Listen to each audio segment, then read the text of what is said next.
Hello दोस्तों। तो आज का टॉपिक है शेयर्स एंड डिबेंचर। कि आप जानते हैं शेयर यानी क्या होता है और डिबेंचर यानी क्या होता है और दोनों में किस तरह से अंतर होता है। छोड़िए, मैं आपको बताता हूँ। शेयर एक वो कंपनी का हिस्सा होता है जो एक शेयर होल्डर खरीद सकता है। यानी कि अगर मान लो किसी दुकान की कीमत 100 रुपए है, उस आदमी के पास मान लो 90 रुपए है, और तुम अपने 10 रुपए दे के उस दुकान का 10% हिस्सा अपने पास रख सकते हो। यानी कि उसे जो भी मुनाफा होगा उसका 10% आप रखोगे। तो ये चीज होती है कंपनी को किस तरह से फायदा होता है शेयर होल्डर्स होने से, कि कंपनी जो है अपना पैसा नहीं लगाती, वो लोगों से पैसा लेती है अपना धंधा बढ़ाने के लिए।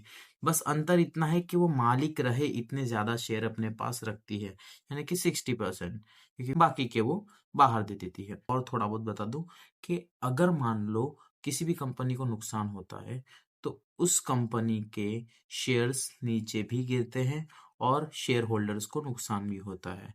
और किसी कंपनी के शेयर बढ़ते हैं तो उस कंपनी के शेयर्स भी बढ़ते हैं, प्रॉफिट्स भी बढ़ता है, और उस हिसाब से शेयर होल्डर्स को भी अच्छा खासा रिटर्न मिलता है, उनके भी पैसे बढ़ते हैं। ये हो गए शेयर्स की बात। डिबेंचर डिबेंचर जो है एक टाइप का लोन होता है जो हम कंपनी को देते हैं। कंपनी को लोन हम क्यों देते हैं? क्योंकि कंपनी के पास हर बार इतना पैसा नहीं होता, और बहुत बार कैसा होता है कि बैंक्स के जो इंटरेस्ट रेट्स है वो भी बहुत बार हाई होते हैं। तो और दूसरी चीज कि कंपनी जो है डिबेंचर्स के रिटर्न्स अपने मर्जी से करवा सकती है। यानी कि वो चाहे तो आपको 10% ब्याज देगी, और आपसे वो जो कीमत मांग रहे हैं वो मांग सकती है। और यही चीज़ डिबेंचर में कंपनी को फ़ायदेमंद होती है। और लोगों को जो डिबेंचर ले रहे हैं उनको किस तरह से फ़ायदेमंद होती है, जैसे कि मैं हूँ और मुझे एक रिस्क रहता है कि मैं अंश लूँगा या फिर शेयर लूँगा, तो मुझे हो सकता है नुकसान हो।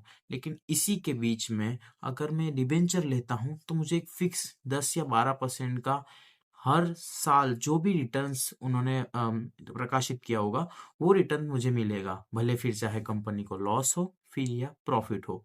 ये एक प्रकार का मेरे द्वारा दिया गया उनको पैसा है जो उन्हें मुझे ब्याज सहित देना है।